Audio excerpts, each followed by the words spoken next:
You're listening to Des Plaines, Illinois Community Access Radio, brought to you by the Batman Universe Podcast Network. Lamont Cranston. World.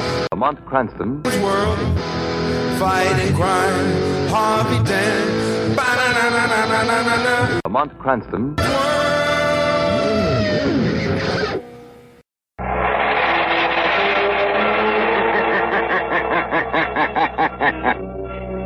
Who knows what evil lurks in the hearts of men? The Shadow knows.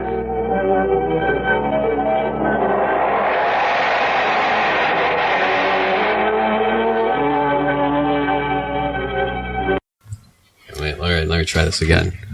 Who knows? That sounds bad already. No, that sounds good. That sounds good. I think it sounds good. The headphones. Well, I'm the one listening to you. Who knows what evil lurks in the hearts of men? Who said that? Hey, you know what? If that sounds like shit, why don't you just overdub Orson Welles saying that, and I can be like, yeah, that's my Orson Welles impersonation.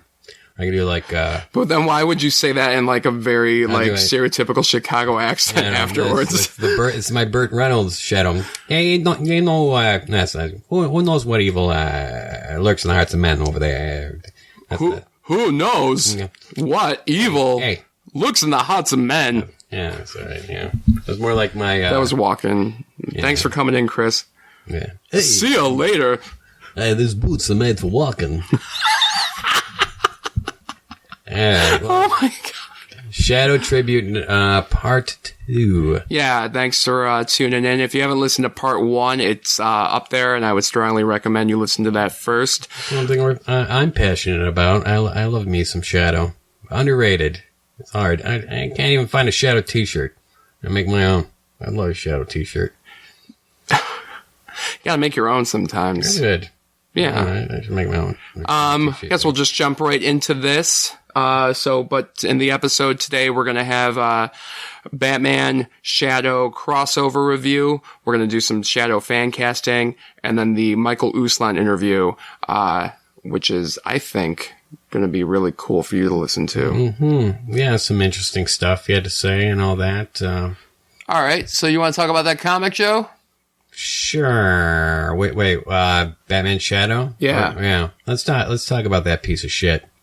The Shadow in modern days, he hasn't aged. It's again taking from that Howard Chaykin. There's Harry Vincent and Margot Lane, which have to be in their hundreds by now. I mean, they're old. I don't get how they're still alive. There's cameos by them. There's this guy by, I can't even remember his name now. The whatchamacallits. He keeps saying, I don't even. That's why I'm saying, like, I don't even remember. Unmemorable. Yeah, so unmemorable. It's almost not so much like a Shadow story, or like it's like just like a critique on it's very abstract and weird. It's not like a Shadow story whatsoever. I mean, there's certain things like he's chained up and Alfred's talking to him. And he says, I'm done talking to you. I only stayed here as long as I needed to, and the chains just fall off of him. That's kind of cool. There are a couple little moments like that, like the Shadow, like laughing. The Shadow says throughout and you never know, like the Shadow is. The whole focal point is there's a guy named Lamont Cranston who's very good. He works at Arkham Asylum, is very good to everyone, and he's killed. And he's the last of Lamont Cranston's lineage. And there's this guy, and once again, I can't remember his name, but he just wears like a blank white mask, and he just says one thing, kind of like Groot, I am Groot. And he teams up with the Joker, and there's a couple cameos like Zebra Man in it, and I think the biggest thing, and this needs to be, Shadow needs to exist in that world. So when Joe says that he's got to be 100 by now, Batman can evolve and modernize with the times. To a degree, that's like impossible with the Shadow, right? Because it's like if Batman stopped publication in 1949, and then Dynamite picked him up, it wouldn't make sense. The only reason why Batman makes sense is because he's been in continuous publication, exactly right. Changed with the times. characters like Dick Tracy, even though he's like the rare exception that's been in publication, but people remember him from the 1940s. The Shadow will always be stuck in the 1930s. Like, no matter what you do, like, it's the same thing with Sherlock Holmes. Like, you may try it with Elementary. For my money, like, that's not Sherlock Holmes. Even Sherlock did it very well in the beginning, and then towards the end, especially that last season, did not do it very well. They did have a period piece that took place in Victorian times that was very good, but I think these stories... it's another one that there's a team up between in the 80s, Sherlock and Batman, and Sherlock's like 110 years old, but he attributes to healthy living and something. Did you see that Ian McKellen story where it's Sherlock? He's like in his 90s. Right. Was that okay? I actually wanted to see that. Great. It's not really worth seeing. He like starts like he has like Alzheimer's, right? Yeah, and he's like dealing with that. I kind of want to see it, but you need to, if you're gonna do it, bring Batman back.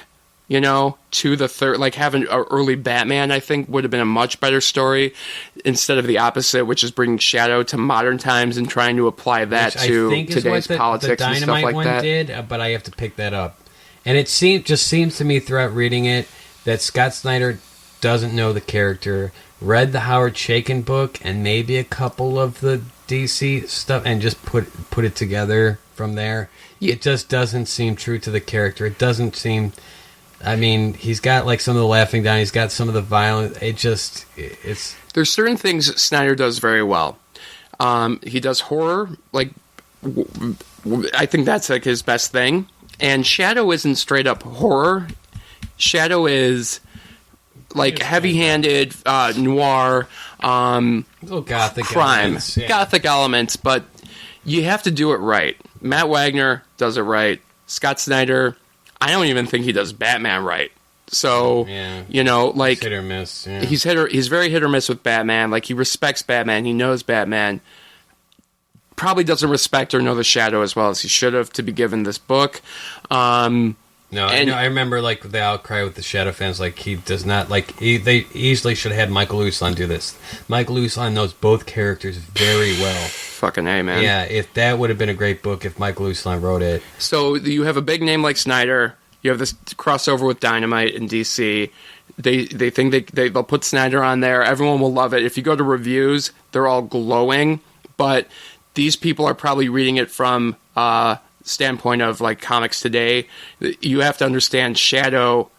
I think Joe especially, and to me, doesn't belong in that era. So. I did not. It was not fun. It was not. I was just not to build up like how you do it. If you did it with time travel or something like a portal, like, and it's been done in certain ways, like with Grendel. I think was there. Or how about even this? There was a Grendel Shadow crossover, and that's how they did it. With Matt Wagner did Grendel in the Shadow, and there was a portal, time travel, like something like that, and that.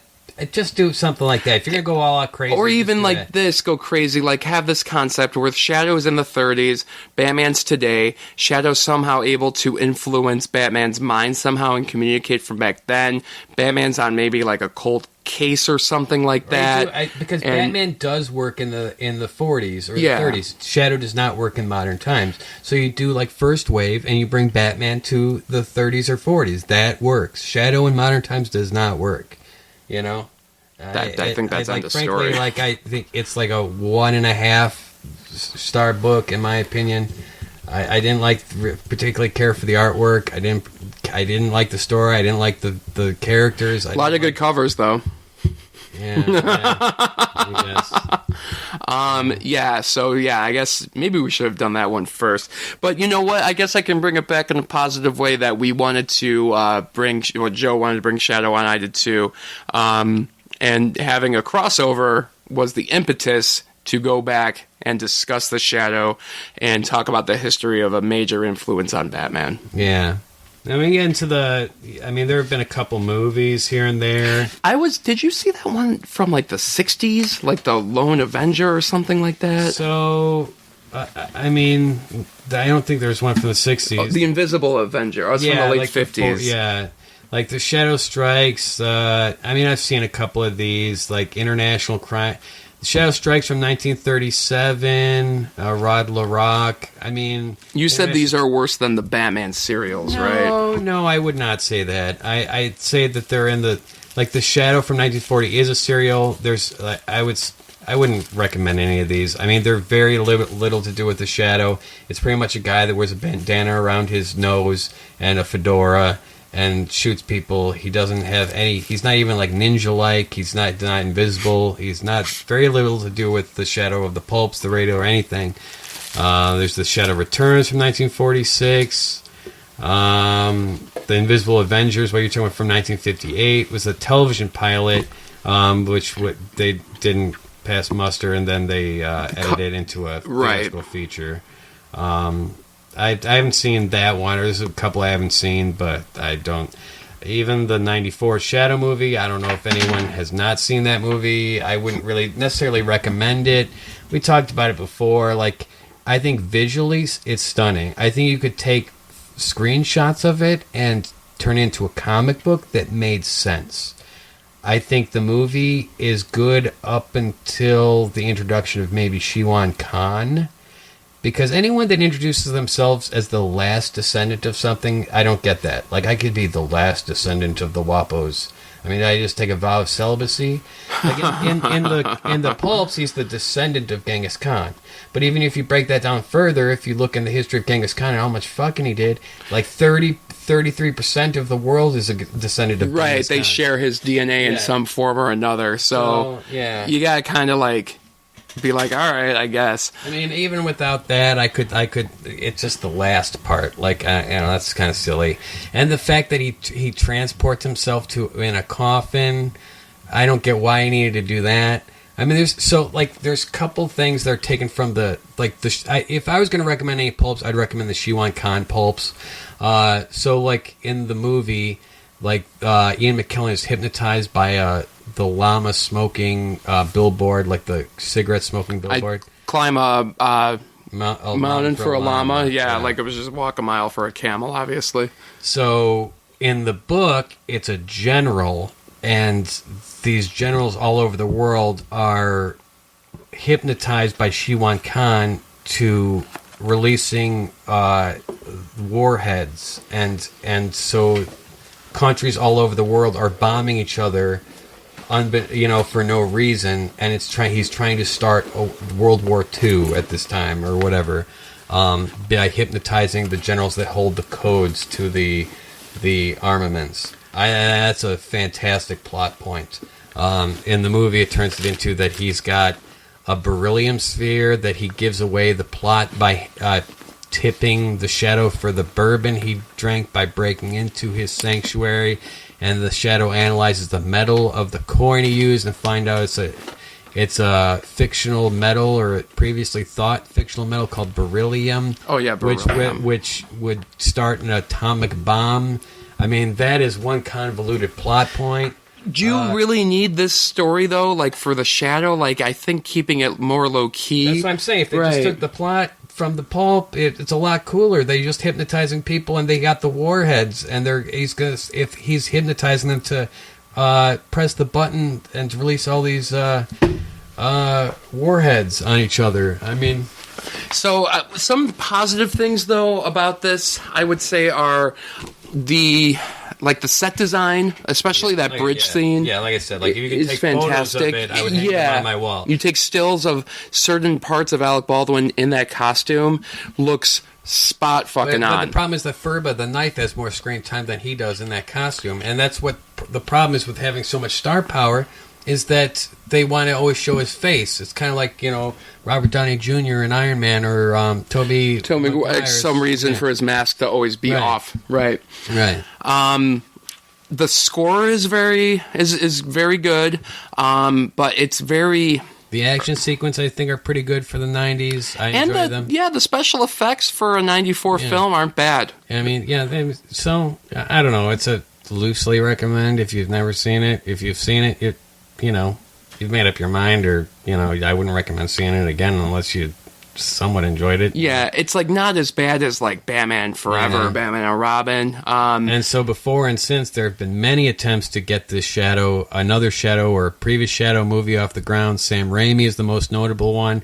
That's why he released Darkman, because he turned his script for the Shadow into Darkman, because he could not obtain the rights to the Shadow, because at the time he wasn't as notable of a director. He was known for doing the Evil Dead and Army, or not even Army of Darkness at the time. I don't think so. No, this came out after Army of Darkness. I think Darkman was like 90 or 91. That's what I'm saying. Yeah. It's before Army of Darkness, isn't it? Or 89 is the Army of Darkness, right? No, you're right. Army of Darkness came out in 92. Right. Yeah, So, you might be right. So, I mean, Michael Uslan, we talk a little bit about it. You got Liam Neeson as Darkman, who is trying to come up with a serum to like change his face, basically. So exactly like what happens, like he can do it, but only for an hour, and then he has to like his face starts melting, and he has to put a bandage on, which is not exactly like the Shadow, but the ability to like change your face is very much like the Shadow. His outfit looks a lot like the Shadow. It's kind of like the Avenger and the Shadow mixed together. Right. And the way he's described even the Shadow early on, his origin story is that he's burned, he's got half a face or bandages, so it's very much... Sam Raimi knows his Shadow. Okay, yeah. Well, oh my God, you see the way Sam Raimi dresses? He thinks it's the 30s all the time. Yeah, I mean, I'm not a huge fan of Sam Raimi all the time. Like, obviously, I'm a fan of Bruce Campbell, Evil Dead, Army of Darkness, even Drag Me to Hell. I'm not a fan of the Spider-Man movies. I don't know how his Shadow would be, but I'm dying for a Shadow movie. I'll tell you that much. So I don't give a shit who would do it. Honestly, at this point, he wanted to get Bruce Campbell, but the studio wouldn't let him. So he kind of gets him at the very end. Liam Neeson, like, really? Did he really want Liam Neeson? Yeah. Well, Bruce Campbell fits in at the end. He changes his face, and it's Bruce Campbell at the end. I like Sam Raimi. Sam Raimi, you have to understand, is a fan of schlock as much as he is a fan of producing quality things. So everything he does is slightly cheesy. I'm a big fan of even like Xena, Warrior Princess, which he's a producer and creator on, with also has Bruce Campbell as Talkless, and his brother Ted Raimi. If you like Sam Raimi and you like that kind of style, and you have an interest in like what may have been a Shadow movie, definitely check it out. It's a good film for what it is. Like where the third one's Darkman died. Oh yeah, or like the Return of Durant is the second one. Those Sam Raimi had nothing to do with those, I don't think, and it certainly didn't have Liam Neeson. Liam Neeson was in the second one. Was he? Yeah, the third one it's not. It's Billy Zane or something, or someone that looks like Billy Zane. Billy Zane was the Phantom, right? Maybe it was Billy Zane too, though. I don't know. It's someone that looks like Billy Zane, but it was Zilly Bane. Yeah, I mean, the Shadow is just part of cult. Even Darkwing Duck and everything else. Darkwing Duck was heavily inspired by the Shadow for sure. I just don't get, like, with all these studios vying for like these combined universes. You got the DCU, Marvel, even the Dark Universe with Universal. You think someone, like, kind of like a Dynamite's Prestige, like a new line would be like, let's pick up all the pulp characters. I mean, Condé Nast was owned by Time Warner, right? You think they'd like, hey, let's do something with these characters, not like hold them like in a safe and safeguard them so no one can use them ever. Like, it's the same holdup with Dick Tracy. Do you hear that Archie announced that comic book, and then there's some, I'm sure it's Warren Beatty behind it. Now it's not coming to fruition. Now it got stalled. I know. Like, I'm gonna do it eventually, and then kill these characters. Right? Man. You said he made that like it was like in the mid 2000s or late. Yeah. That he shows up in costume for like an interview, and that was to preserve the right, like to renew the rights, basically. Yeah. Now I'm pissed. As much as I love that movie, but like, come on, man. Like, don't just. Like, you're killing these characters. Right, you are not Dick Tracy anymore. You may be able to produce a good Dick Tracy and direct it. Then fucking do it, Warren. Come on, man. How old is he now? He's like 80, almost 90? Almost 90, yeah. Gosh darn it, man. Yeah. The same thing with the Shadow, like, so, I don't know, looking again to, like, the Michael Uslan interview, but the Doc Savage, what we really need is a pulp movie with Mystery Man to really hit it hard at the box office, and that's going to open the gateway for all these other pulp characters. There's still the Doc Savage movie, like it's been greenlit. So and it's got The Rock as Doc Savage. If that movie does service at the box office, we may see a Shadow movie. That's the next logical one after Doc Savage. How cool would it be to like oh have my like a God. Shadow like Stinger at the end maybe or something? Yeah, well, that was the talk is they were going to do like a combine, like the Avenger, Doc Savage, and the Shadow. Like they were all going to be in the same movie.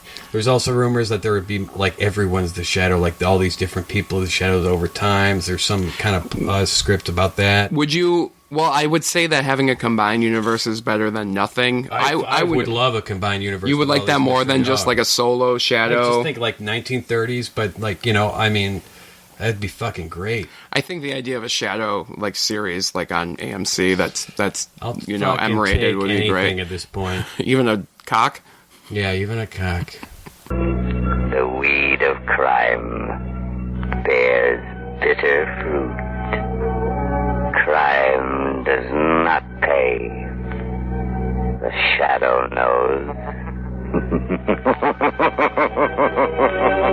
You want to get in our fan casting now? Yeah, why not? Okay, so let's see. We picked out a couple of the agents. We want to start with Inspector Joe Cardona. Yeah, for him, He's kind of like the hard-boiled detective usually, kind of like the Harvey Bullock, but I see him a little differently. Not as fat or disheveled. no, and someone who can pull off like that style, and even though he was a villain on this, he has a range, and I think he would fit this type as Bobby Carnival. Okay, yeah. I don't Is it know Carnivale? No, I think you're right. Yeah. He was in he was also in The Station Agent. He can do like the sweet guy. He can Yeah. do the asshole No, I like maniac. that, He yeah. could also do this. Yeah, I like that. He's Italian. So I my choice, and I just have him. I've had him stuck in my head ever since I've been reading these pulps and everything, and I'm almost embarrassed to say it because he's always on fan castings for everything else, but it's Johnny Depp. Okay. And I just think that he would really like, especially more down. Especially, I always picture Johnny Depp like kind of like his personage from like Ninth Gate, like Signs the Glasses, but like with the mustache, with kind of like the conquistador type like facial hair. Even though it's not exactly period, but even like just the mustache, I really think like I just see him as Joe Cardona. But I like your choice too, so I don't know. Like I just can't get Johnny Depp out of my mind for Joe Cardona. Yeah, even though it's not perfect. I don't think we can like pick, Yeah. but we could just like maybe rate each other's. Anything you say, I'm going to probably say is good. Like, you've been probably thinking about this for 20 years. Yeah, some of them, some not. Like okay, Commissioner Ralph Weston. Yeah. I've always pictured like it's pretty much Commissioner Gordon, except I always see him like glasses, like more like horn-rimmed glasses with a black pencil-thin mustache, like kind of like how Commissioner Gordon was first depicted, like in Detective Number 27. And he was kind of tough. Like I could see a lot of older actors doing it. I really like Ian McShane, from Deadwood and all that, like the barkeep guy with the gruff voice. Oh, okay. Yeah. I could see him with like just picture him with white hair, just with a black mustache, that kind of grizzled, This was cop. the one I had the biggest trouble with, and like I just straight up could not think of anyone except for Gary Oldman. Yeah. Like I really I'm like I can't pick Gary Oldman. I can't pick Gary Oldman. I love Gary and I Oldman. was looking and I'm like okay, Gary Oldman. Especially if you do white hair with the black mustache and horn-rimmed glasses. Did you see the movie the Churchill movie I haven't he's in? seen it yet, but yeah, I could tell instantly, even though with all the prosthetics, like you can just tell his voice because I just love Gary Oldman. You so could much. have Gary Oldman play like an Olsen twin, and he would probably pull it off. Another one would maybe be. Nah, I'm not going to say it. Daniel Day-Lewis or something, but he's like he would just steal. He would never do it. No, yeah. Mo Shrevnitz. I love my pick, but you. For me, oh my gosh, what's his name? So like I'm thinking, who could pull this off? Because that characteristic gruff, like 1930s cab driver. Well, Like, that's what it is. Well, you're gonna hate my pick, and I know you'll hate it, but I just kept going back to Judd Hirsch. Who's Judd Hirsch? He was in Taxi. He's literally a cab driver in Taxi. He's also in Independence Day. Oh, the show tech, yeah. But he yeah. doesn't have that voice. But he does have like that, Just because he's in the cadence. show Taxi? No. I'm thinking like who could pull off like this character, but like, you know, be kind of witty and kind of like maybe a little bit of a comic You're right, relief. I hate it. Okay. My next ones are going to be good. I picked Dan Lauria. Does that name ring a bell off top? Who's Dan He's Lauria? the father from Wonder Years. Oh, Still around. He was in The Spirit, and I was so happy to see yeah. him. He's still on Broadway. I just love. He does a lot of theater now. He's such a great actor, and I just would love to see him more. I just watched The Wonder Years, like I was watching it I with love a that friend of show. mine, and like I'm watching his performances, and I'm like, why is this guy not in more stuff? So I looked him up, and I'm like, oh, he's doing a lot of theater. Yeah. He's fantastic. He's a great like he just, even though he's such an asshole father, he just like he's there's a depth to his performance that makes you like love him still. He wants to be a good dad, and that's also a performance. He's Yeah. a very good performer. Yeah. I love. He That's was a in good Frank pick. Miller's. Last time I saw was Frank Miller's Spirit, where he played. I always forgot the commissioner in that, but I was happy to see him. But I think he'd be perfect as Moshe Revnitz. Harry Vincent was a tough one because I've always thought like someone that needs to be able to pull off a pencil mustache, and that's really hard to pull off, and it's hard to see pictures if they can do it or not. And I had like as my runner-up James Franco because he needs to be kind of like likable and a debonair, but I ultimately settled on Chris Pratt. I think. Oh wow! Okay. Yeah, and I think I've seen pictures. I think he could pull off something of a pencil mustache. I think he'd have the socialite persona. I think he's got the acting chops. You are. My picks are both older, and that might not make sense. But my runner-up was actually Ralph Fiennes. Yeah, he's old. I mean, He's too old. He's like not even 30. No. Which is why I did not pick him, and I have Michael Fassbender. He's old too, isn't he? Michael He's Fassbender. He's 40, almost 50, I think. He's 40. Okay. He looks young though, and he could do that pencil mustache, and he looks like a fucking socialite. No, like I know, yeah. Look at how like dapper he is. I think you gotta compare him to the Shadow, and he's got to be young. Still. I picked an older Shadow though So too. did I, but I still think. I think we might have the same Shadow. No, I'm interested to get to that. But the Shadow, even my Shadow, I think you're gonna have to age him younger a little bit, and I want my Harry Vincent to be young-ish still, like just barely 30, I would say. Sure, Michael Fassbender looks like he's in his 30s, I'm sure though. Chris Pratt is older than 32, but he can pull off. But yeah, how old is? Let me call you out like on this. 35, something like that. He's Chris probably Pratt's roughly 56. Chris Pratt is. I was born in 79, so he's not that. He's 38, so he's 2 years younger than Michael Fassbender. Okay, but he looks younger. I mean, I think they look about the same age. well, you're wrong. Okay. Writers or listeners, tweet me on Twitter. I've been very active on there. I'd like to know why my pick for a character that is very endearing to Joe and I don't care that much about is better than his. Okay, Margot Lane. So, this is the one I thought about a lot. Like Margot Lane is husky, or for some reason. I didn't say husky. I didn't say husky. She's not. I know. So, but in the comic, she's drawn. I said I love. Well, that's just Francisco Francavilla. I love that look, like the curvier look of like of a woman, and that's why I really wanted to do. And she is too old, and I did not do it. I really wanted to do Christina Hendricks. Like, I think she would be fucking awesome. She is old. She's like 42. I love Christina Hendricks. Yeah, like she's got like F tits. I love Christina Hendricks. She's got like redhead, pale girl. Like I agree, but so that's why I did not pick her. My pick is Emma Stone. My wife wanted to do Emma Stone too. Yeah, she pulls off that classy look. She's just in everything. So who cares? I think she could do this. I don't know. And I'm kind of like have a tie here, and I still can't figure out which one to go with.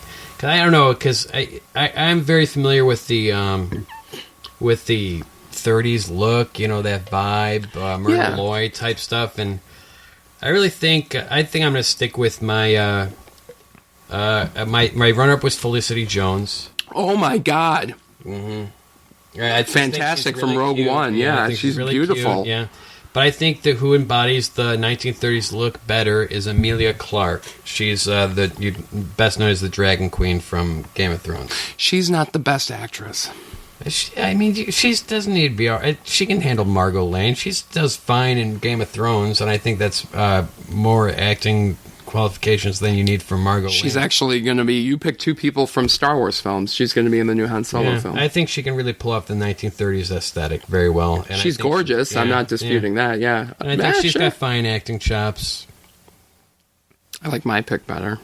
Mine, I think it like the Shadow, undisputable. Since day one, I've always thought Daniel Day-Lewis. Fucking, that's a good pick. And I think like if you got him, like then they'd be like you're gonna draw people to the theater. I'll see anything Daniel Day-Lewis is in. I haven't seen The Phantom Thread yet, but hey, I'll see anything he's in. I think if you got like a solid script, he would do it.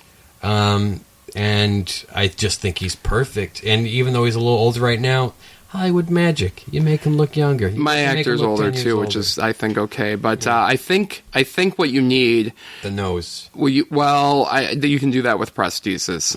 But you can it's off-putting. Especially you look at the Alec Baldwin in the '94 movie. It's just like I don't know. It's like I'm looking to see like what the prosthesis. I'm just always looking for that prosthesis. Yeah. You need someone who has a commanding voice. And I think Daniel Day-Lewis can do that. His range is amazing. Like I drink your milkshake. Right. Let's say you have a milkshake, and your straw goes straight down. But I'm over here, and I have a straw that goes all the way at an angle. Well, then I drink your milkshake. Yes. That was Daniel Day-Lewis just popped in. That was not me. Someone else who has a very good voice. Someone else who I have picked for Batman. John Hamm. No, I don't. I think you really need like with the prosthetic. You need someone with at least like. I was even looking recently. The trailer for the guy from The Office, and he was supposed to be originally Captain America. And I've always thought he had like kind of this like a round. Oh, nose. You're thinking of I know who you're talking. It's Jim on The Office. Yeah, but. Even then, I was like, oh, he does have kind of a hawkish nose. Like, I feel like you could build up that nose so it's not, like, kind of like what they did with De Niro and Raging Bull or some stuff like that.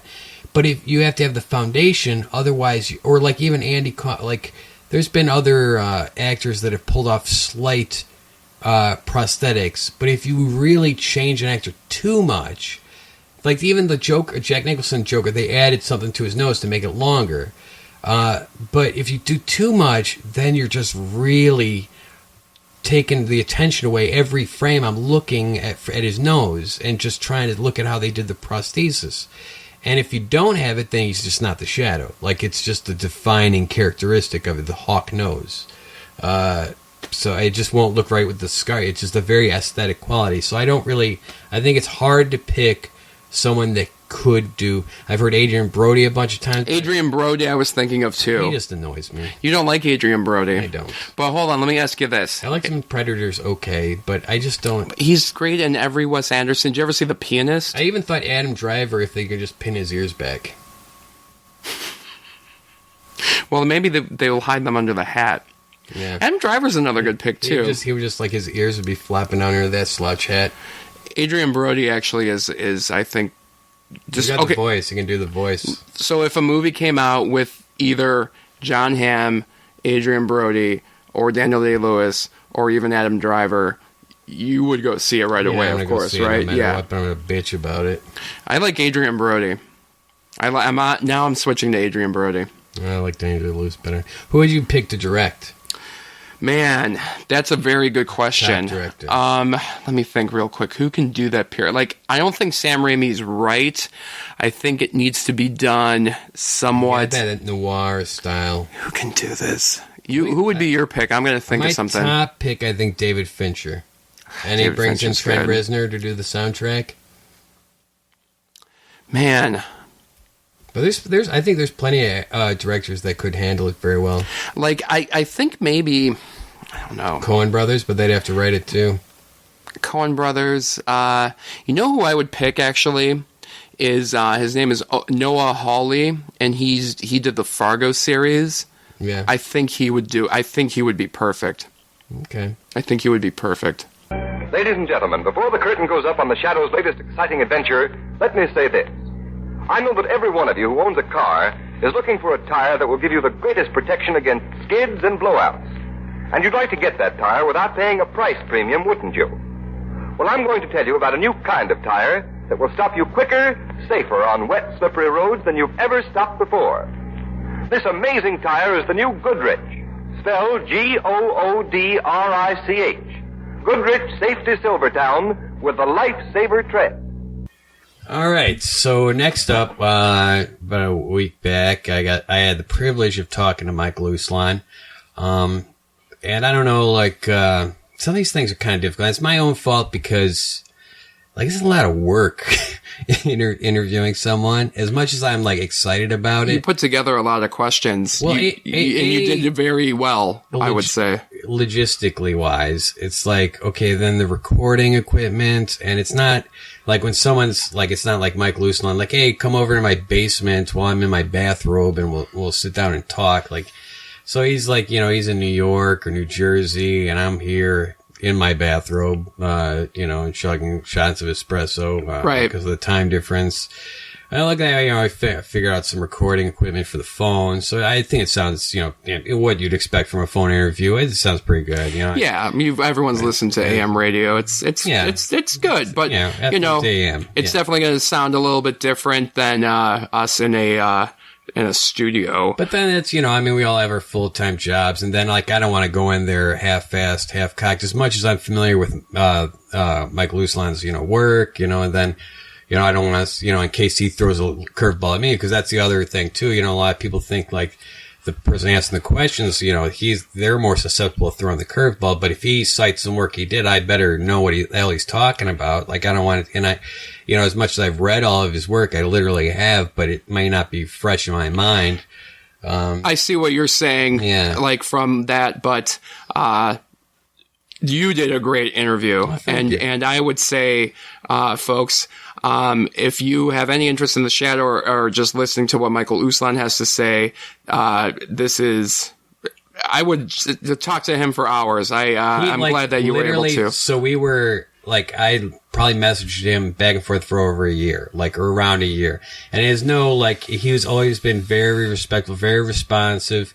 A lot of it had to do with just the time zone difference. Like, he was out of the country. He's doing, like, conventions. He's a very busy guy, and it's not like I can just drive, I have my own shit on my plate too. So it was hard to, get our schedules to correlate. But eventually, like, this thing, like, I really wanted him on for our Shadow tribute, and I'm like, I just need to make this happen somehow. You made it happen, dude. Yeah, and initially, I'd just be like 15, 20 minutes, and it ended up going on for like almost an hour. And I kept looking at the clock, I'm like, I really got these other questions I want to really get to, and I don't want him to get off the phone, like, say, I gotta go, like, before I ask him these questions.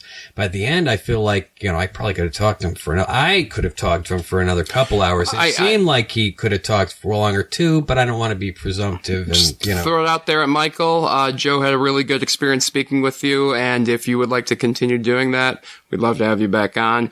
But I guess enough of us, right? People want to hear Uslan and you. I think there's some interesting stuff he had to say, Shadow-wise, Batman-wise. I try to not ask him the cookie-cutter questions that he answers in every documentary. I mean, I don't want to jump, because I really want to say, like, and I kind of alluded to it too, like, he has had, like, all of us Bat fans owe, like, Michael Uslan a debt of gratitude, because if it wasn't, I mean, he sold his entire, unless I'm mistaken, sold his entire comic book collection. That's right. To buy the rights for Batman.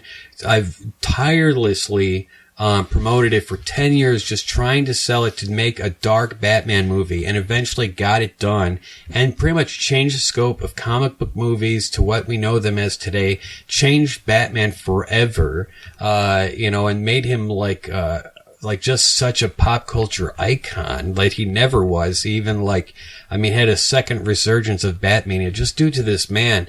I mean, and that's just, in the realm of Batman, going on to like teaching the first college accredited course on comic book mythology and history. I mean, the guy is just his credentials just run on and on. And like I say in the interview, like, well, a lot of people may not know it, like as tirelessly as he fought for Batman, he's fought even more tirelessly just to try and get a Shadow movie made. And unfortunately, to date, we haven't seen that. And we talk about it a little bit later on in the interview. There are, some things, still in the works. Unfortunately, the Shadow to date, I don't think it's any time on the near horizon. Hopefully, sometime soon. But a debt of gratitude to any of us comic book nerds is owed to Michael Uslan.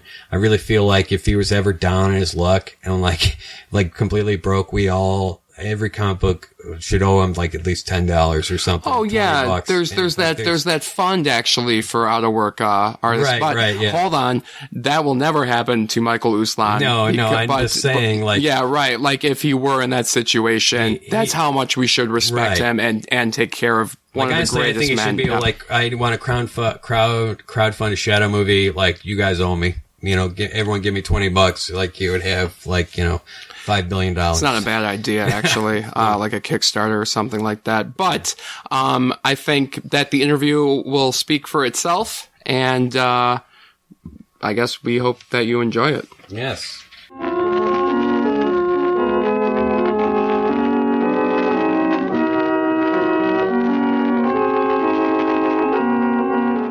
Like I said, I'm just going to skip the intro, and I want to try and get to the meat of everything, and I'll try not to spend too much time extolling your praises and everything, but I'm sure I will a little bit. But firstly, as a teacher on the subject, I'm just wondering if you could talk to our listeners or exemplify the impact the Shadow has had on the character of the Batman. Yeah, but for the Shadow, there would be no Batman. It's that simple.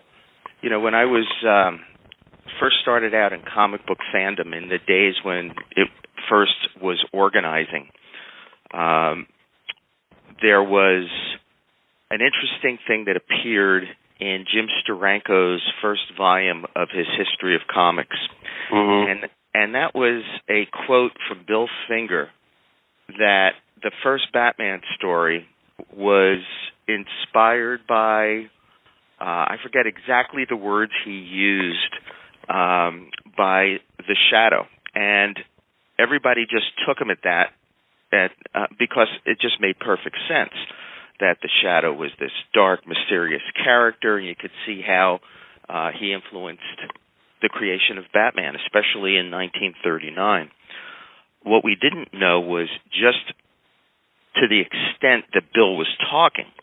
And it wasn't until Tony Tollin, who is one of the great living Shadow experts, who's printing all of the Sanctum Shadow reprints, came across the November 1936 Shadow pulp, Partners of Peril, that we all realized he wasn't kidding, Bill, when he said that Batman came out of the Shadow. The first Batman story in Detective Comics number 27, May 1939, was lifted directly from that Shadow story. It's virtually the same story. Right. And a lot of the passages in there described actual panels that were used. And not only that, as you go through and look at the spot illustrations in that pulp, you can see where Bob Kane swiped art left and right, specifically the panel sequence when the glass dome comes down over Batman and another guy, and the gas starts to pour out. I mean, it's exactly the same thing. Yeah. So that's the extent to which the Shadow was directly involved in Batman, and there's no denying it. It's right there in black and white. Yeah, I would even feel like, as Batman's evolved into this darker character, he's become more like the Shadow in recent years. Even like if you look at how the Shadow, his crass nature with his agents, and then look at how Batman interacts with the Bat family. The Shadows may be a step above that, but they're very similar in just their standoffishness, I guess would be a polite way of saying it. Oh, yeah. I agree wholeheartedly with that statement. When you come down to it, the main difference between the Shadow and today's Batman is Shadow used guns. Right. Batman doesn't use guns. And therefore didn't have a rogues gallery because most of them didn't come back twice, right? Yeah, I think that if there was any one area of weakness in the history of the Shadow, I would call it the fact that they never did, outside of Shawan Khan and just a couple of other villains who appeared, once or twice, reappeared once or twice. The fact that he didn't have a rogues gallery is a little bit sad. Now, I understand when this was originally created by Walter Gibson in the 1930s, the obsession that America had was with gangsters of the time. And it was the world of Al Capone and Babyface Nelson and Ma Barker, Machine Gun Kelly. So it came out of that era. And that's where most of the pulps really, really concentrated. Look, even Doc Savage, who was Superman before there was Superman, he really, truly only had one strong recurring villain in John Sunlight. So it just wasn't part of the context of the times. And it was something that would only be really brought out later in the comic book superheroes, with two exceptions. And the two big exceptions were in comic strips. One is Dick Tracy, and one is Terry and the Pirates. Yeah. Those two strips had, seriously, the greatest rogues gallery of supervillains pre-Batman ever. And how great would it have been to see the Shadow up against people comparable to those rogues galleries? I think it would have been fascinating. So I think that's the one place where everybody involved in the Shadow back then missed the mark, but you can't blame them because you always must look at it in the context of the times.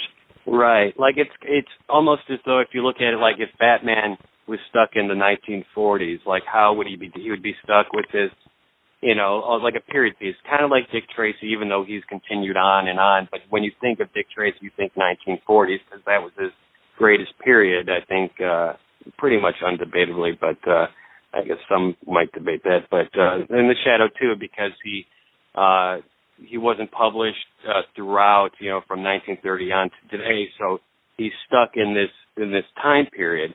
So if he had time to evolve like Batman or other superheroes had, he may have garnered a rogues gallery, which I guess could be a blessing or a curse. I don't know how you'd see that. I kind of like the Shadow stuck in the 1930s, but then Howard Chaykin kind of tried to bring him to a modern era in the 80s, and depending on who you talk to, that went either successfully or not. Look, Howie is one of the greatest talents in the history of comics, but I always felt my Shadow, my true Shadow, had to stay put in the 30s and 40s. That was his era. That was what had everything clicking. I don't know that the Shadow in today's high-tech world would successfully exist. Now, I can make the argument, and I've actually seen it, that there are scientific breakthroughs right now. They have the reflective cloth that can really make somebody or a plane virtually invisible. Right. So, yes, you can construct it through technology, but you also have detection technology as well. It would be a very, very different character, far more scientifically based. And when I thought about that, back when I wrote for Dynamite, The Shadow Meets the Green Hornet in a graphic novel called Dark Nights, I came up with the idea of Tesla being the one behind the Shadow and his technology, and had a lot of fun playing with that. So there's different ways you can work it, but unlike Batman, I think, who can play in any generation, in any decade, without impacting the integrity of the character, I think the Shadow is just too rooted in the 30s and 40s to take him out successfully. Yeah. Just it's kind of hard to visualize things differently. But like we were talking about, I don't know, jump ahead a little bit, I guess, because you knew Walter Gibson. I don't know how well enough, but one of the stories I'd heard before, obviously Walter Gibson had a background in magic and worked with Thurston, I believe Houdini, and he always said, that was one of the gimmicks that the magicians used. They had this black cloak that would kind of mess with your eyes. It would look like it was a part of the scenery, or and that was what he had visualized for the Shadow's cloak. So we're kind of if you look at Batman Begins, with the way they tried to bring Batman's cape into the real world, the Shadow did have a foundation for technology or realism, even back in the 1930s. I guess where I'd like to go from that is just Walter Gibson was just such a character in his own right. Just what was it like meeting him or working with him, or the extent of your relationship? He was amazing. We were developing a project based on magic, and the name of the project was called Tricks. And it was a great project, a modern day project, and we needed the writer and myself, somebody who really, really could tell us how to make this all work and be realistic. And when I sat down with Walter, and I had read a couple of his books of magic and one that he did on Houdini, he was the last living associates of Houdini, and I was fascinated by Houdini because when my father was 8 years old, he was at the Hippodrome on 6th Avenue in New York and saw Houdini make an elephant disappear on stage. Yeah. And even when my dad was 90 and he would talk about it, his eyes would open up and glisten over like an 8-year-old's and say, I'm telling you, there were no tricks, there was no mirrors, that elephant was right there in the center of the stage. He couldn't have gone up, he couldn't have gone down, and he just vanished. So Walter wound up telling me how Houdini did some of his greatest tricks and escapes and illusions. And, of course, the whole key to everything was always, they're so simple that's one of the ways that really makes them so effective. And we were talking, and we were using that for the basis of this movie. So because I was such a fan of comics and pulps and the Shadow in particular, we had a lot of opportunities to speak and to talk about those days. So, every time now since then, whenever I am lucky enough to write a Shadow comic book or graphic novel, I always, as I'm sitting writing it, I'm always picturing Walter standing over, looking down over my shoulder, and I'm writing for him. I'm writing for his approval as I do it, and that's been really kind of magical for me. Well, I think you got the approval of most Shadow fans. I personally love, even for the work dating back, from the original DC run in the 70s. It was a short-lived one, and I guess that would be a good segue. How did you go from writing a letter to the editor in issue 2 to, I believe it was issue 9, that you wrote a script, and then later on in issue 11, you did, I believe it was the first pulp team-up, I could be mistaken on that, with the Avenger and the Shadow. Yeah. It's not one of my all-time favorites, so how did that did they just read your letter and be like, hey, do you want to come write for us? Or? Yeah, don't you wish life was that simple? If there's anything, Joe, that I've learned in life, it's that if you have a passion and if you are willing to be one of the few people who get up off the damn couch and be proactive about it and follow through and make it happen with a very, very high level for frustration. Yeah. You have to sacrifice your misguided sense of entitlement, which is pretty widespread these days, I might add. Thinking that the world owes you something or the world's going to come to you, you got to get up and make it happen. And you got to look for any opportunity to get your foot in the door, any door that's open, even just a crack. And that's kind of the bottom line for how I did it. To back up, in the early 70s, Indiana University, which is where I was a student, had an experimental curriculum department. And the idea was that if you had a concept for a college course that had never been taught before and could get the backing of a department on campus, you had the right to appear before a panel of deans and professors and pitch it. If they approved it, you could then teach it on campus for up to 3 hours of credit. Mm-hmm. And I was just a junior. To make a long story short, I went to the folklore department with my syllabus for what would be the world's first ever college accredited course on comic books. And the point of view I took was basically threefold. Number one, comic books are a legitimate American art form. Number two, comic book superheroes are a modern-day mythology. The ancient gods of Greece and Rome still exist, only today they wear spandex and capes. And number three is that comic books have, since the mid-1930s, been a reflector of a changing American society. And you can follow the path of America from its mores and fads to its biases and prejudices by following the comic books week by week. So they approved it, and I began teaching that course on campus. That course received international publicity. Every single class I taught had television cameras there from the major networks, reporters from magazines, and United Press International went out and did a story that was picked up by virtually every newspaper in North America and a bunch in Europe. And as a result of all of that, the day came about 2-3 weeks later when my phone rang, and the first call I got was from Stan Lee. And Stan said to me, Mike, I've been watching you on TV, on these talk shows. I've been reading about you. What you're doing is great for the whole comic book industry. How can I be helpful?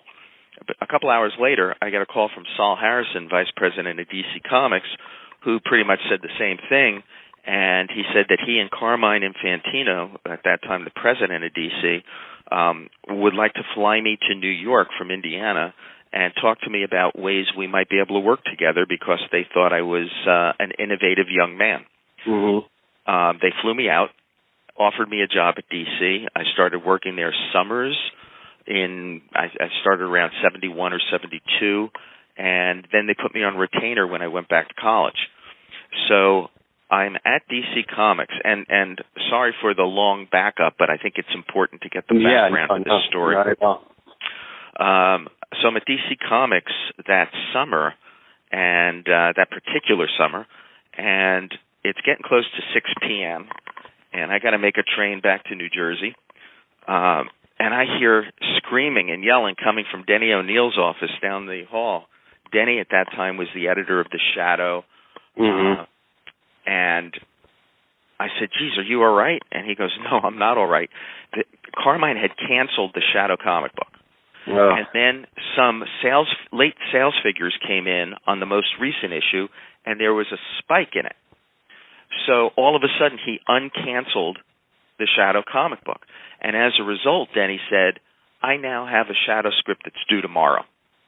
He goes, the only trouble is I don't have a Shadow script. I don't have a Shadow story. I don't even have an idea for a Shadow story. So I raised my hand and said, well, Denny, I have an idea for a Shadow story. And he said, you do? And I didn't. Who cares? Because I saw that door open a crack and give me a chance to put my foot in. So Denny says, come on in, Michael. He goes, sit down. What's your idea for a Shadow story? So the wheels start spinning as fast as my brain could handle it. Now, my wife, Nancy, and I had just gotten back from a trip to Niagara Falls. And at Niagara Falls, there were a couple of interesting things there. At that time, there was the Harry Houdini Museum, which was pretty darn incredible. And we also learned how in the 1930s, 40s, people were walking across the falls on tightropes, going over the falls in barrels. And knowing that the Shadow comic book was set in that era, I said, well, Denny, what about picture Niagara Falls at night and the big searchlights, and on one of the high wires going across the falls is the Shadow battling a bad guy. And Denny said, that's a great visual. He says, that's a great cover. He goes, but I need a story. He goes, what's the story about? And I said, oh, well, I'm getting to that. I go, the story is about smuggling from Canada to the United States. He said, well, what are they smuggling? And I'm going, well, they are smuggling drugs. And he said, but Michael, what's the catch? What's going to make it different? What's unique about it creatively? And I kind of hemmed and hawed and go, well, this is the best part. I've been saving this for last. Yeah, they used to go over the falls in barrels. False bottoms to the barrels. That's where all the drugs go. They go over the Canadian falls. They're washing up on the American side, and that's how they're getting the drugs through. He goes, okay, that's unique. That's different. Can you have a full script on my desk at 6 p.m. tomorrow? I said, not a problem. He said, go do it, and I'm now a writer for DC Comics. Yeah. Well, that's it. That's that Walter Gibson inspiration, right? What are you, like 10,000 words a day? Yeah. I mean, you had no choice. You live under deadlines to this very day. When I write a comic book or a graphic novel, there's always serious deadlines. Yeah. I would love to take a year and write something and go over every single word again and again and again and look at it through different eyes and then put it down and come back to it. But the reality is that's not how the industry works. And right. Yeah, I mean, most people do not have that luxury. Yeah, well, even if you're looking at your more modern stuff with Dynamite, I love the background, just informing people on, the timeline of things and just a little reference section. I mean, I think you've done a tremendous job even to date. And I guess that'd be a good segue. What's different, I guess, with working for Dynamite as opposed to DC? You've revisited these characters so many years later. I guess that has to be fulfilling to a certain degree. Yeah, I think there's some big differences and there's certain similarities. I was thrilled when Nicky Barucci gave me a call out of the blue. I've known Nick for a long time. I said, Michael, he goes, you wrote one of the most classic Shadow stories ever back in the 70s, the crossover between the Shadow and the Avenger. And he said, you accomplished something. He said, what today would take 6 issues, because you had to introduce the Avenger, you had to introduce his members of Justice Incorporated, you had the Shadow, you had to introduce a number of his agents, you had to introduce Yuan Khan, who had not been in the DC series up till that point, and amid all of that, you had to actually have a plot and character development. He goes, and the interesting thing is, when you go back and look, he said, the story's only like 18 pages long. I forget exactly what the count is, but it's something like 18, 19 pages. And he goes, it's like miraculous what came out of that story. And I laughed. He said, I would like you to write for us a very, very historic comic book. And I said, Nick, I really don't have time. I'm producing movies. I got a slate of about 16 projects right now. I'm traveling like mad. He goes, Michael, it would be the first meeting in history of the Shadow and the Green Hornet. Now, he got to me. He hit my heartstrings. Yeah. But when I was a kid growing up, my first real exposure to both the Shadow and the Green Hornet were Sunday afternoons around 5 p.m. when a radio station in Newark, New Jersey, WJRZ, used to run back-to-back old radio shows. And they ran The Lone Ranger, Dangerous Assignment, but 2 of them, my favorite, were The Shadow and the Green Hornet. And I said, man, you got me. I'm in. I am so in, it's not even funny. So 35 years after I did The Shadow Avenger, I was back writing The Shadow again and having a frickin' ball. Yeah. One of the big differences, Joe, has been in the way comic books themselves have changed over the decades in more recent years. I'll never forget when I was learning how to write comics, I had 2 mentors or tutors. One was Julie Schwartz, who was my editor on the Batman stories I wrote and some other things, and the other was Denny O'Neil, who not only was my editor on the Shadow, but also on the Beowulf comic book I did and some other stuff. And I'll never forget Denny telling me, now, Michael, we really want to have a limit on the amount of dialogue you can use, so we really don't want you to have any more than 30 to 35 words in a word balloon. So that's the era that I started in. Yeah, yeah.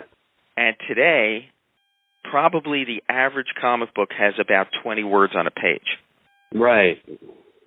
So to me, that is a seismic shift. And one, as an old fart type of comic book reader and fan and collector, I'm not happy with. No. You know, it's comic book. 50% comic, 50% book. Right. And that always meant to me it's a 50-50 collaboration between writer and artist, where you're trying to nail down the best possible story, where your graphic storytelling is not simply abdicated entirely to the artist to do, and where meaningful dialogue makes up part of a story. Now, when I go to buy a comic book today, I'm putting out $3, $4, sometimes $5 for a comic book. And when there's about 20 words on a page, I'm getting about a 2-minute entertainment experience for my money. Yeah. I have a problem with that. Yeah. So the one thing I can easily be accused of today when I write the Dynamite books or any of the books or graphic novels I'm doing is that I'm old school. And I am old school in the sense that I believe that it's got to be a full collaboration with your artist, which is why there are certain artists that come up, like Giovanni Timpano, who are fabulous to work with. And it is a full partnership between me and him. And we feed off of each other. And I act as the director, and I lay things out the way I see. Then he comes back with the way he sees, and we talk about it. And it's a great, great creative process. And it's one that I feel is too largely missing today from the marketplace. Yeah, you're preaching to the choir there. I for me, like the golden age is like the 70s, 80s, early 80s, even up until like maybe like the early 90s. I pick those up in droves, and that's why I appreciate you so much, because if it's not for your hard work, like you say, you got your foot in the door and everything else. 89 Batman introduced me to comic books, and therefore introduced a love of reading and a love of appreciation for art. And like you say, if it's 70% art and 20% reading, that's not the same thing. Believe me, I could probably, so many of our episodes have been devoted to that lack of, but it has to be somewhat validating that everything you taught in your courses is kind of, just seems,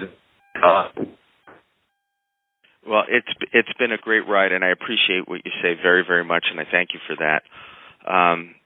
Working with Dynamite, one of the differences between that and DC had a little bit more of a say in what we would do or not do. Not a tremendous amount. They were not interfering, but they had a little bit more input. With Dynamite, it's more go for it. How can we be supportive?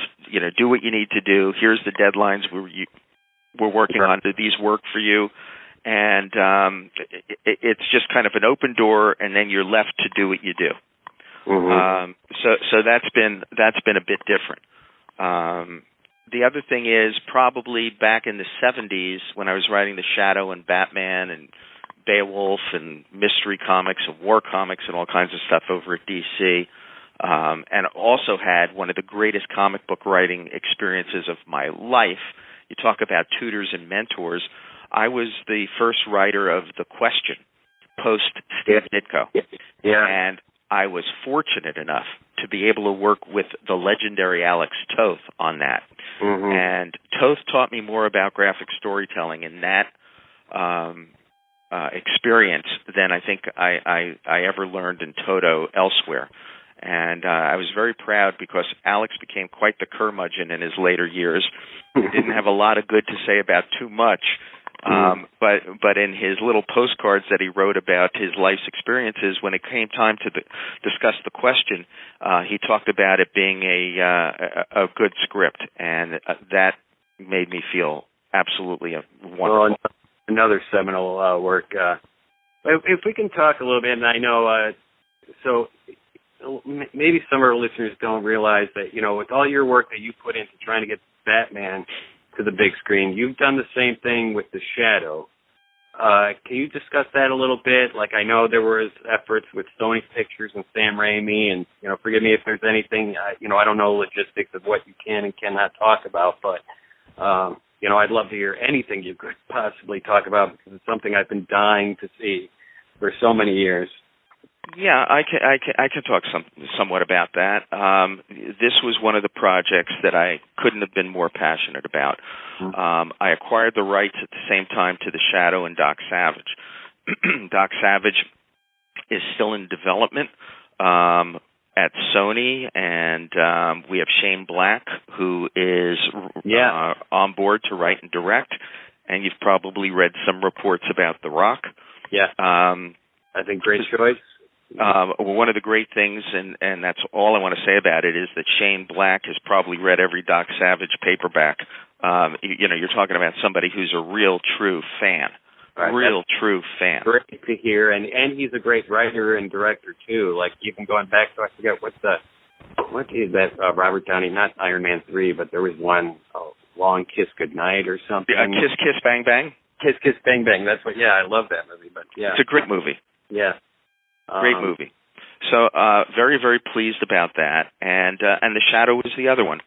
So we had it set up at Sony, and partnered on that with me was Sam Raimi and Josh Donnan. Josh, who's the son of the famous director Stanley Donnan. And we were working primarily with a writer, Siavash Farahani, who was a sensational writer. And we were developing The Shadow. Well, one thing we ran into early on, without getting into too much detail, there was one executive along the way, and I tend to have problems here and there with certain studio execs. That's also changed significantly in Hollywood. When I started in the business in the 70s, studio production executives were people who almost across the board had degrees in English and literature, who read all the classics and Shakespeare, knew mythology backwards and forwards, read all the newest novels, extremely literate people, extremely story and structure conscious people. A lot of what I've run into in more recent years have been studio executives in their 20s who don't seem to sometimes have the same appreciation of story. Yeah. And in questioning them about their background or their credentials, it's like, well, how did you get this job? And one of the answers I've gotten too often is, well, I watch a lot of TV and I've seen almost every movie. And that sums up what part of the problem is within the system today. On the other hand, there are certain execs and who are the most wonderful story-conscious people in the world, and they're out there, but you got to find them. You got to know who to go to at each studio or company. So that's at the background. So one of the things that was brought up by a young exec in his 20s was you can't do The Shadow in the 30s or 40s. Everybody knows period pieces don't sell as movies. So I said, really? He goes, yeah. I said, what about Titanic? And he paused and says, well, that's different. I said, why is it different? He said, because that was history. I said, all right. What about Raiders of the Lost Ark? Indiana Jones? And he goes, well, that's different. I said, why is that different? And he thought and says, well, I don't know how it's different. So we got the pushback on the fact that it would be a period piece. And that was a stumbling block for a while. I'll never forget the Monday after the first Captain America movie opened, I called this gentleman and got him on the phone. I said, what about Captain America? And then I hung up the phone. So that was part of the problem. The other thing was Sam was so busy. He was directing picture after picture. It was hard to not lose time as we were going along in terms of input and drafts that were being done.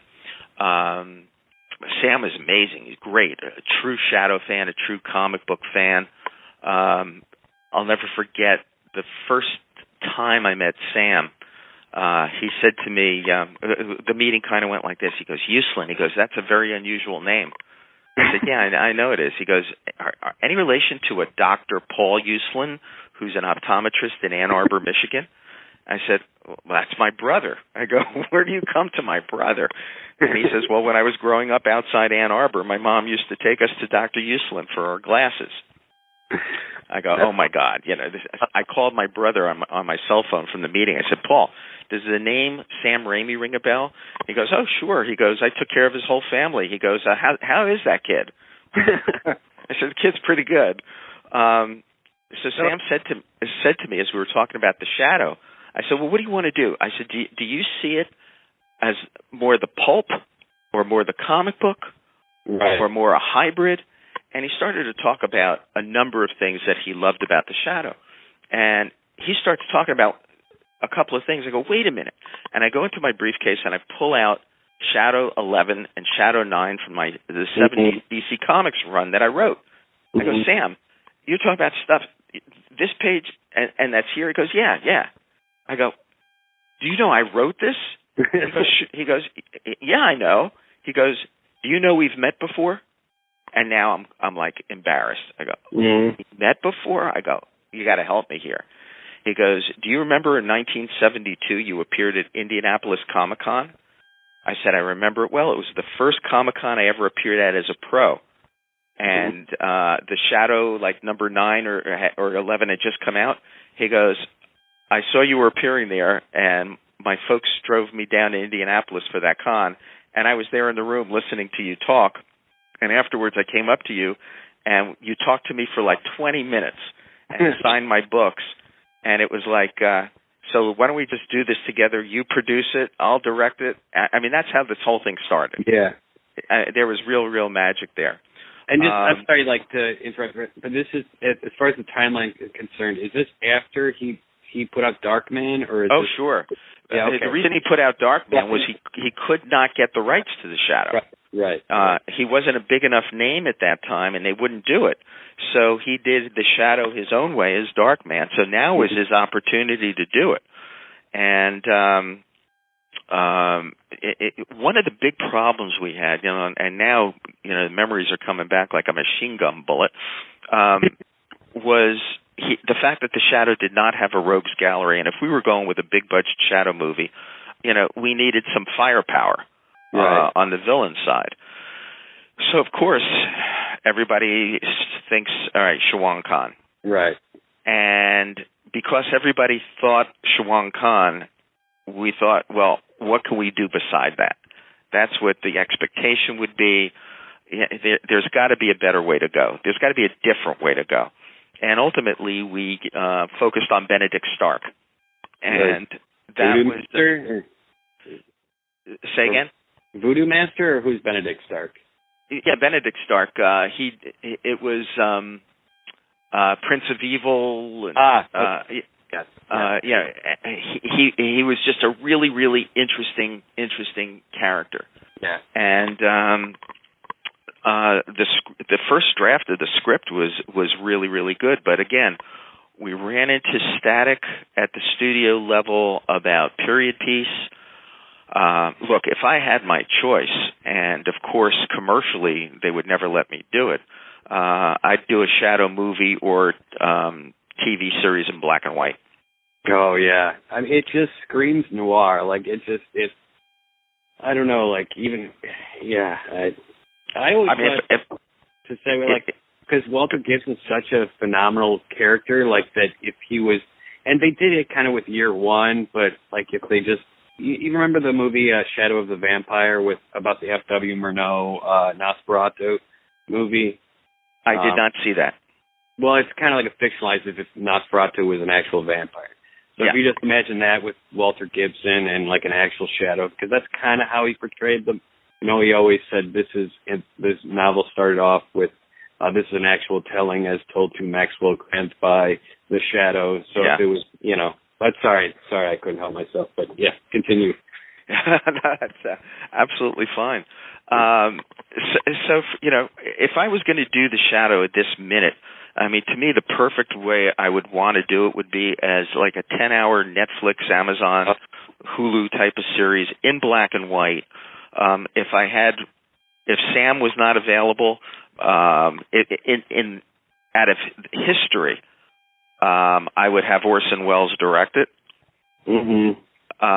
If Orson Welles was not available, I would have Alfred Hitchcock direct it. So, all kinds of interesting ways to go. Back then, when I was developing this with Sam, my first choice for the Shadow was Daniel Day-Lewis. Yes. Yeah, one of my thoughts was who would your fan casting be? And that's my top. Even today, I think, with Hollywood magic, you make him 10 years younger. I think he can still pull it off. And it would give you the validity of, like, this is a good movie. Anything if you got Daniel Day-Lewis on it, people are going to go see that movie. Yeah, especially at the time that we were developing it. Yeah. He was younger. I remember having a conversation with Adrian Brody. Who had also expressed interest in playing the Joker in the Batman movies. Yeah. There would be a lot of really, really great casting possibilities, I think, up and down the line. Mm-hmm. So that's the kind of thing that we were thinking back then, and but the movie gods conspired against us, and ultimately we were not able to have it done. So my hope is now that they don't just rush off and try to do the Shadow in color set in modern day times for a network TV show or something, because I think that just wouldn't be the way to go with this character. Yeah, I've heard rumors about that, and Dick Tracy as well too doing it. It just doesn't fit. I don't know. You want Dick Tracy going up against mobsters, like you talked about before, Babyface Nelson, Al Capone type characters. Bootleg. Mm-hmm. I don't know. Same thing with the Shadow. It's just ninjas and mobsters. That's what I see. It doesn't make sense in modern times, in my opinion. But so Doc Savage is still, I guess, on the ground. Sure. Okay. Yeah. So hopefully, I know we've had. Personally, I love the Lone Ranger movie. A lot of people, and I don't know what to say. It seems like this a prime market for it, where everyone's trying to do these universes. The DC universe, the Marvel Cinematic Universe, even like the Dark Universe with the Universal monsters, and not many have. Some have faltered getting off the ground, but. I think someone would want to pick up these other characters and be like, okay, let's give it a shot. Let's give the Shadow, everyone, Doc Savage, the Avenger, and do something with them. But well, the way Hollywood operates, they're thinking, you have something like John Carter come out, and then everybody say, okay, if it's not DC or Marvel, it can't be done. Right. And, nobody stops and says, well, this is a good movie, or this is not a good movie, or this had an input, or the way they marketed it or distributed it. There's so many reasons. It's just like the thinking, well, Batman was a huge success, therefore, in order to do any superhero movie successfully, it must be dark. Right. And the truth is that in order to do them successfully, you've got to try to work with filmmakers who will honor the integrity of the character. Mm-hmm. And, so Batman is dark. But that doesn't mean you have to do the Dark Atom or the Dark Damage Control or, as I say today, if a studio was doing Casper, they would be making Casper the Unfriendly Ghost. And that's not particularly the way to get it done. Mm-hmm. So that's always been a concern of mine. Now, I do have a difference of opinion with you on the Lone Ranger movie. I did not like it at all. In fact, since college, I only have walked out on one movie, and that was the Seth Rogen Green Hornet movie. Oh, well, all right, yeah, I'll agree with you on that. But that's what I'm saying about the Lone Ranger. It could have been. I guess I'm not saying it's Citizen Kane or anything, but it wasn't completely faithful, and it did bother me in some aspects. But I think I guess I'm giving it a little bit more gravity because we haven't had like a pulp or old time radio show or type character, Mystery Men, a movie in a while. And for my money, I would even put it above like the '94 Shadow movie as far as at least it was entertaining. At least, like who was Shuan Khan? Even as a kid, it bugged me. Like, who calls himself the last descendant of something? Like, are you just taking a vow of celibacy? I mean, like, why would you just go out and say you're the last descendant? You could have other descendants if you wanted to, you know. Mm-hmm. I don't know. If I'm nitpicking. I get it, but it just was not my Lone Ranger. It just was not, or Tonto. And I would have walked out on that movie, except I was watching it on an airplane. So I gave it some thought, but I decided not to. What about, all right, so it's like The Spirit as well, too. I know you were produced that, and that's gotten a lot of flack, too. But I love, and I can't, unfortunately, I didn't prepare that. I get the actor's name that played the Spirit, but I thought he was fantastic as the Spirit. My only issue with it was it was too much Frank Miller and not enough Will Eisner, in my opinion. Well, let me say this. Mm-hmm. When I asked Frank if he would write it, the book had come out, Eisner Miller. Yeah, right. And it was so damn clear that there was nobody else on the planet who would understand the Spirit as well as Frank. Oh, yeah. I love Miller. I mean, don't get me wrong. And he was coming off the highly stylized Sin City. Mm-hmm. And, I saw a real potential match. So going in, and I love Frank, and I love his talent, and the man's in a class by himself. Mm-hmm. I was probably envisioning Will Eisner's The Spirit, directed by Frank Miller. Right. And Frank probably wound up doing Frank Miller's The Spirit, or Frank Miller's Will Eisner's The Spirit. Yeah. And that was probably the difference, at the end of the day. Yeah. But even even that, I guess maybe it's just fatigue of just not getting stuff like that. I still own that movie. I still appreciate that movie for what it is. I still yearn for a Will Eisner Spirit, but I'll take my Frank Miller Spirit, And it's kind of the same thing with the Lone Ranger, I guess, and I get why people don't like it. I just, I guess it's about, it's the same thing with, you don't want studios to just make crap and then they'll keep making crap, so it's good audiences rebel, I guess, to a certain degree, but, the problem I have is, I guess, studios don't look at what they did wrong. They just, like you said before, they just, this won't work. It's not what we did wrong and we can make it better with a different character like the Shadow or the Avenger. It's just no, they're all crap. We can't make any of these movies work.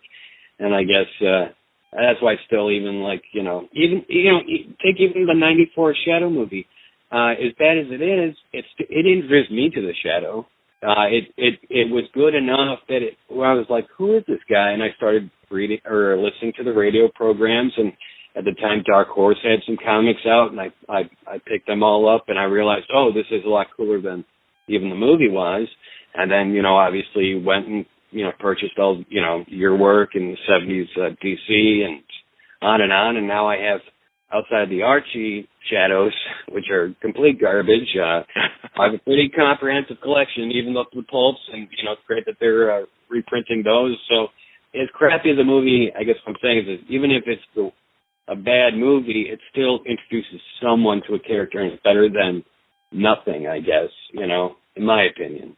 Yeah, well, I had an opportunity, again, thanks to Nick Barucci and Dynamite, after I did the Shadow, Green Hornet, Dark Knights, and Justice Incorporated, reintroducing for them the Avenger, and being able to do another dream project of mine, which was to take the three Street and Smith heroes of Doc Savage, the Shadow, and the Avenger and put them together in one adventure, which, to me, it just blew my mind that Street and Smith could have these three characters for decades and never put them together.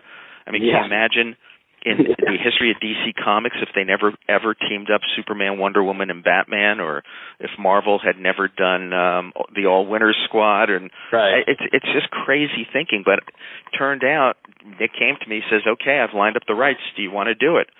And I said, God, I'm so busy. Okay, I'll do it. And after 80 years, was able to do that first historic meeting. And then I said, Nick, I can't do any more. I'm just way too busy. And he says, well, what would get you back? What's your dream project? I said, yeah, well, okay, the day you can get the rights to both the Lone Ranger and the Green Hornet, so for the first time in history someone can tell the Reed family saga and the passing of the torch from the Ranger to the Hornet, you ever conquer that legal problem, come see me. So, I don't know, 6 months later, he calls me up, he goes, I got the rights. So I wound up doing Lone Ranger, Green Hornet, Champions of Justice for Dynamite, and having a great time. And that was my Lone Ranger, and that was really Clayton Moore was my Lone Ranger. And but I also listened to so many of the Brace Beamer radio shows, the comic books. So I had the Lone Ranger from many different perspectives, but I was able to do the version of the Lone Ranger and the Green Hornet that I wanted to do, and actually found ways to tie it back into the Shadow Green Hornet story as well. Right, yeah.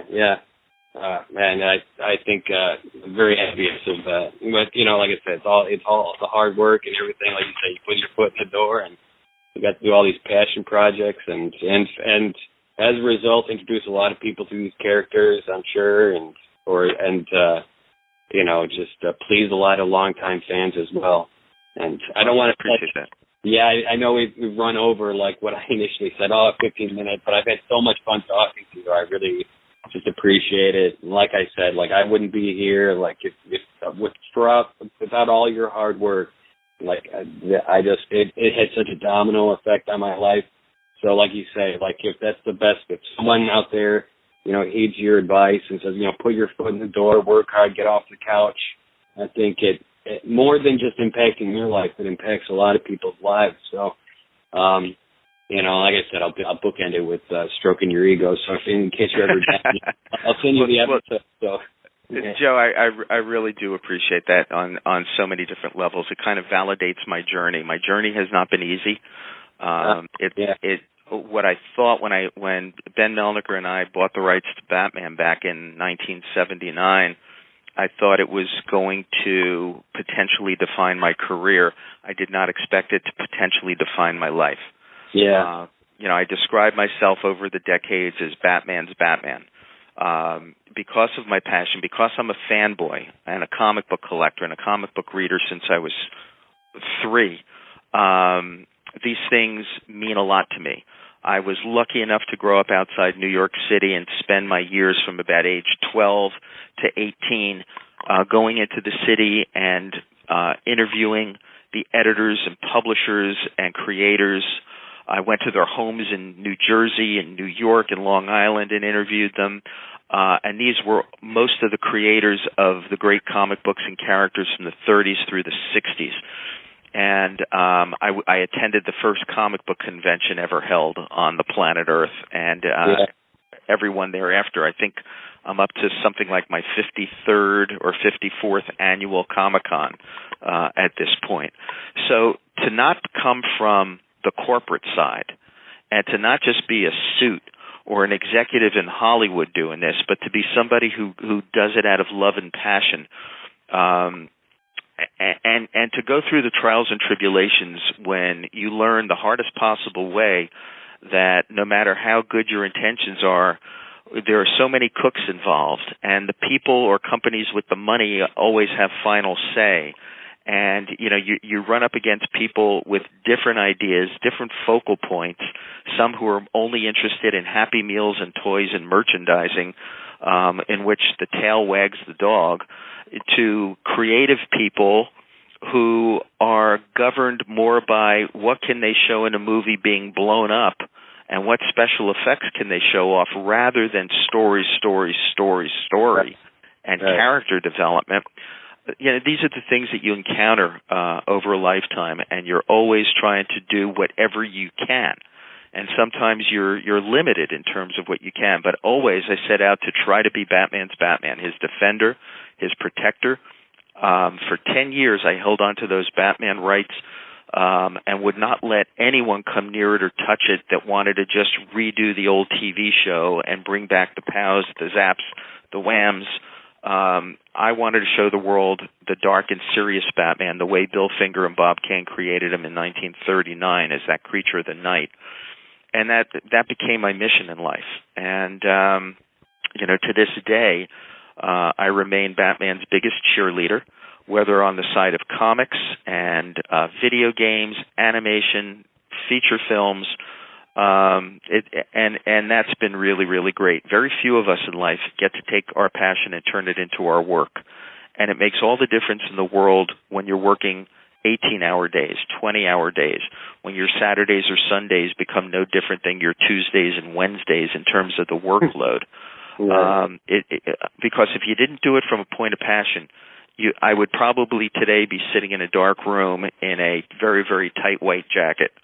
So it's been a great run. And if my story, as a kid from New Jersey who grew up in a blue-collar family, who didn't come from money, who didn't know anyone in Hollywood and had no relatives in Hollywood, was able to do what I did and was able to succeed at that, I hope it will inspire young people to get up off the couch, discover their passion, pursue their passion, and have the tolerance level for the frustration to get through, to give it a chance to take root and happen. Then that is what validates my experience and my story. So I appreciate the fact that you appreciate that, and I look forward to our next conversation because we probably have maybe another 6 to 10 hours worth of stories to be told and discussions to be had. I'm sure, and I look forward to the day I can see it now on my new Shadow movie on the behind-the-scenes commentary, and your face pops up, and you saying, if I thought my road to the Batman movie was hard, and like that pales in comparison to getting the Shadow on the screen, but we finally got it done, and I look forward to seeing that. So is there anything you got upcoming, anything you want to tell our listeners about? Well, there's some really, really fun, great projects coming up in animation. Batman and Scooby-Doo are back this month, and it's a great way to get young kids interested and involved in the world of Batman so that they could grow up with Batman like we all did and eventually gravitate to the older aimed comics and movies and video games. Also coming up on the Batman side is the animated Gotham by Gaslight. Yes. And Batman Ninja, which will turn your head around. It is so amazing. Yeah, I saw that trailer, and I'm not even a big anime fan, but that was just, the animation looks phenomenal. And then if you want to have a great time, and again, a way for little kids, young kids, to come into the movies, yet still into the superheroes, yet still appeal to older audiences, comparable to like the Lego Batman movie or the Lego movie, would be Teen Titans Go to the movies, which is coming in July. And I got to say this, one more word. I don't think the folks over at Animation get enough credit. When you look over the years at what they have turned out, I still consider Batman Mask of the Phantasm to be perhaps the greatest Batman story ever told in the media. Oh, yeah.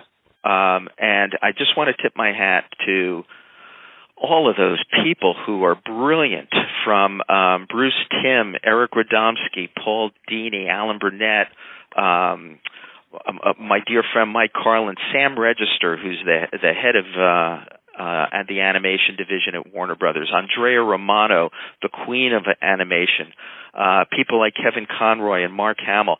I told Mark, I said, if we ever manage to build a Mount Rushmore for the Joker, yeah, there's 3 heads that go there, not 2, and it's got to be Heath Ledger and Jack Nicholson and Mark Hamill, because what Mark has brought to that character has been phenomenal. Yeah. Just phenomenal. So a special tip of the hat to them for that. Well, thank you again so much. Like I said, I'll send you a copy. I don't want to take up more of your time, but like I said, if you're ever down, I'll send you a copy to listen to, where we're all just extolling your accolades and praising you for the huge impact you've had on all our lives. I really appreciate it, Mr. Uslan. And thank you for taking the time to talk to me today. Thanks a lot, Joe. All the best. Bye. Bye-bye.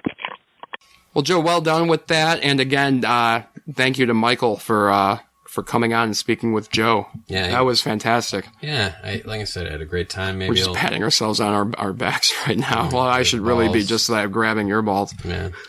I hope, talk to him again, sometime soon. I think I was a little bit I nerded out a little to start off with first too.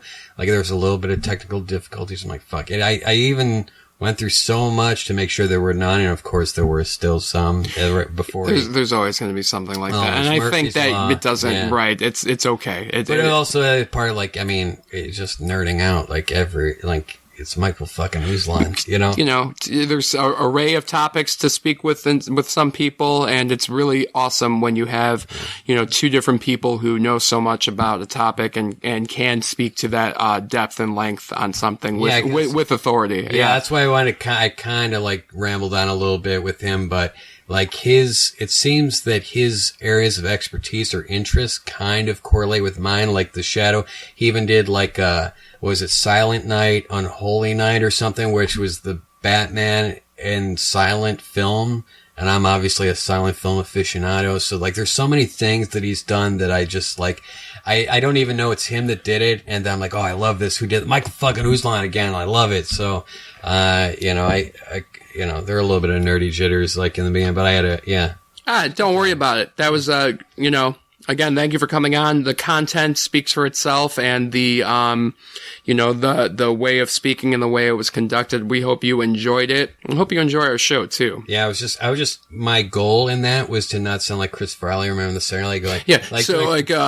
Hey, remember when you remember when you were in the Beatles? That was awesome. Yeah. All right. It was nothing like that. You spoke with confidence. It's very good. Don't worry. We're both professional DJs, so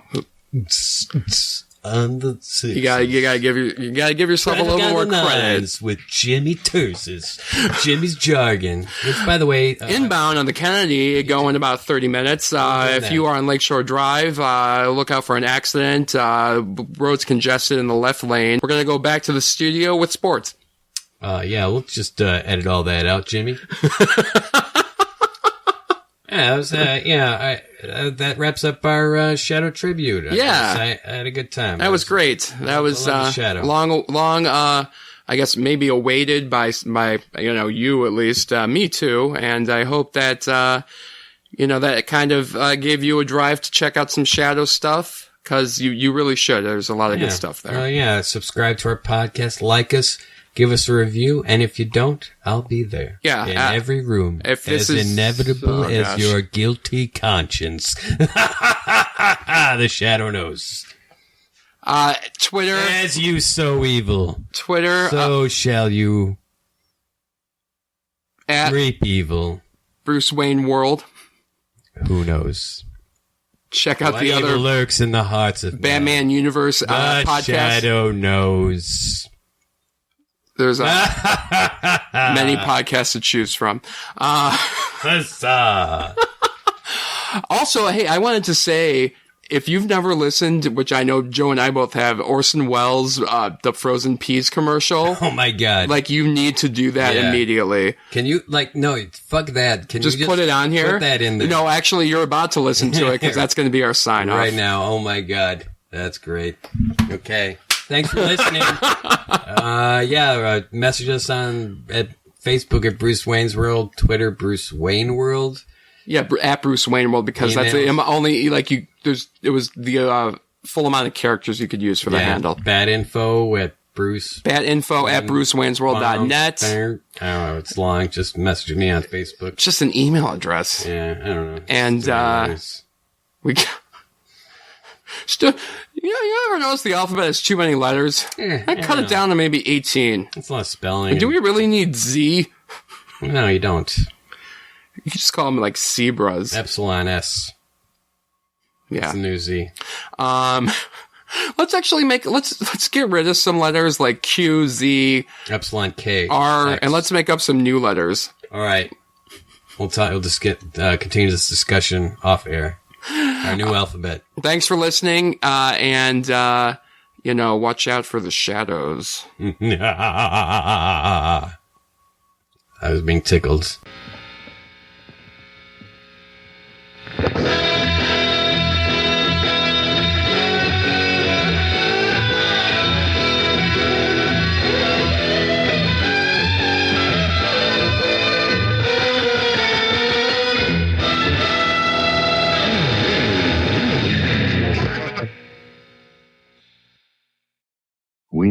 remote farm in Lincolnshire where Mrs. Buckley lives.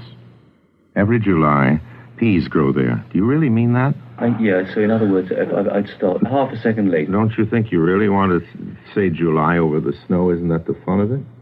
If you can make it almost when that shot disappears, it'll make my... I think it's so nice that you see a snow-covered field and say every July peas grow there.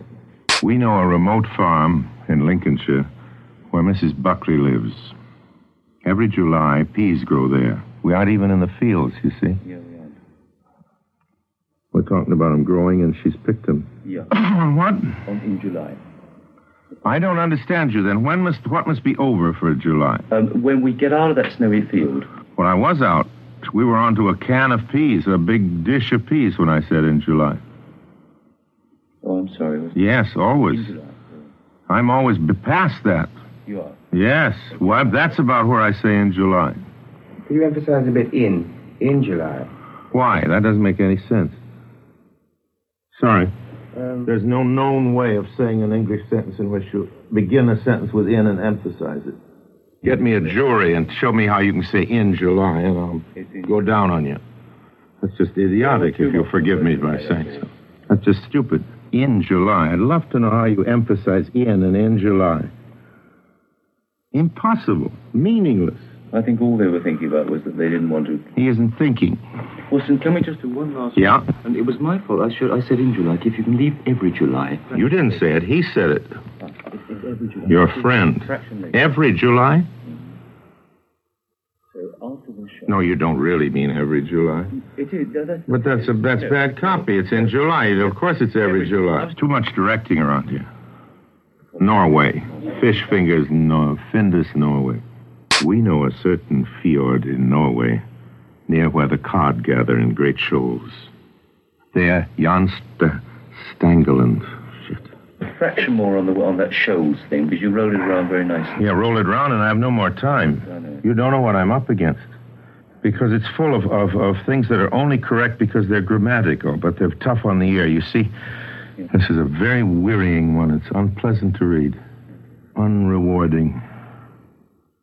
Because Findus freeze the cod at sea and then add a crumb crisp coating. That's tough, crumb crisp coating. I think, no, because of the way it's written, you need to break it up because it's not as conversationally written. What? Take crumb out. Take crumb out. Good. Here under protest is beef burgers. We know a little place in the American far west where Charlie Briggs chops up the finest prairie-fed beef and tastes... This is a lot of shit, you know that. You want one more? I do, actually. Yeah. More on what, beef? You missed the first beef, actually, completely. What do you mean missed it? You're emphasizing prairie-fed. But you can't emphasize beef. That's like his wanting me to emphasize in before July. Come on, fellas, you're losing your heads. Right. I wouldn't direct any living actor like this in Shakespeare. Well, you do this. It's impossible. Orson, you did 6 last year, and by far and away the best, and I know the reason. The right reading for this is the one I'm giving it. At the moment. I spent 20 times more for you people than any other commercial I've ever made. You are such pests. Now, what is it you want? No, I think... In your depths of your ignorance, what is it you want? Whatever it is you want, I can't deliver because I just don't see it. That was absolutely fine. It really was. You isn't worth it. No money is worth it.